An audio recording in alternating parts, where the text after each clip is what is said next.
మొత్తం నిలబడి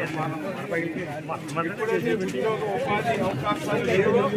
యువతంతా కూడా నిర్వీర్యమైపోయి గత పాలనలో గంజాయి బాట పట్టి డ్రగ్స్ బాట పట్టిన ఆంధ్రప్రదేశ్ అంటే ఒక డ్రగ్స్ హబ్గా, ఆంధ్రప్రదేశ్ అంటే ఒక గంజాయి ఆంధ్రప్రదేశ్గా గత పాలన మార్చేసినటువంటి పరిస్థితుల నుండి మళ్ళీ ఈ రోజు మళ్ళీ పెద్ద ఎత్తున 20 లక్షల ఉద్యోగాలు యువతకు ఇవ్వాలనే ఆలోచనతో పనిచేస్తూ మరి ఈవేళ కూడా దావోస్ మరి చంద్రబాబు నాయుడు గారు మరి పర్యటన మళ్ళీ రేపు రాబోయేటువంటి మరి పెట్టుబడులు కూడా ఆంధ్రప్రదేశ్ ఎత్తున తీసుకురావడం ద్వారా 2027 కల్లా 2027 కల్లా మరి ఈ యొక్క భారతదేశంలో అగ్రగామిగా 2047 కల్లా మరి ఈ యొక్క ప్రపంచంలోనే ఒక అగ్రగామికంగా అభివృద్ధి చెందాలనేటువంటి చంద్రబాబు నాయుడు గారి ఆలోచనలకి అనుగుణంగా మరి ఈ ప్రభుత్వం పనిచేస్తున్నట్లే మీ ద్వారా అందరికీ కూడా తెలియజేస్తూ దయవుంచి ఈరోజు పాలకులు ప్రజలు కూడా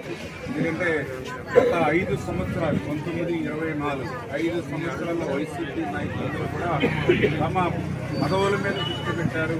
మరి తమకు పనికొచ్చేటువంటి జేబులు నింపేటువంటి కార్యక్రమాల మీద శ్రీకారం చుట్టారు.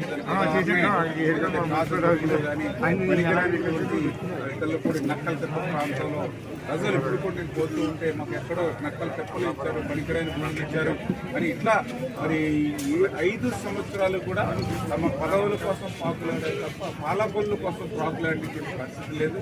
మరి ఇవాళ చూస్తూ ఉన్నారు 5-6 నెలల్లోనే ప్రతిరోజు నాకు విశ్రాంతి కూడా లేకుండా ఉదయం నుంచి వీడియో మిత్రులు కూడా మాతో పాటు పరిగెట్టలేనటువంటి పరిస్థితుల్లో శంకుస్థాపన చేసుకుంటూ పోతూ ఉన్నారు. గతంలో కొబ్బరిగా కొట్టిన పరిస్థితి లేదు, వర్క్ ప్రారంభించినటువంటి పరిస్థితి లేదు. ఇవాళ గ్రామీణ చూస్తున్నారు మహిళలు ఎంత పెద్ద ఎత్తున వస్తున్నారు. వాళ్ళ ముఖాల్లో నవ్వు కనిపిస్తుంది, ఆనందం కనిపిస్తుంది. మంచి రోజు వచ్చే మా ఇంటి ముందు సిమెంట్ రోడ్డు వస్తుంది, మా ఇంటి ముందు ట్రైన్ వస్తుంది, మేము తాగడానికి మంచినీళ్ళు వస్తాయి ఆనందం సంతోషం ఈవేళ వచ్చినటువంటి తక్కువ నెలల్లోనే ఇంత పెద్ద ఎత్తున మరి రోజు కూడా పాలకులు వచ్చేదంటే ఖచ్చితంగా రోజు 5 కోట్లు 3 కోట్లు 10 కోట్లు శంకుస్థాపన చేసి వెళ్తూ ఉన్నాం. పనులు కూడా పూర్తవుతున్నాయి. అంటే ఇది వాళ్ళ కొన్నికి రుణం తీర్చుకునేటువంటి విధంగా పనిచేయాలనే ఆలోచనలో భాగంగానే ఇంత పెద్ద ఎత్తున అభివృద్ధి కార్యక్రమాలు సంక్షేమ కార్యక్రమాలు పాలకులు కూడా నెరవేర్చుకున్నామనే విషయాన్ని మీ ద్వారా కూడా అందరికీ తెలియజేస్తుంటారు.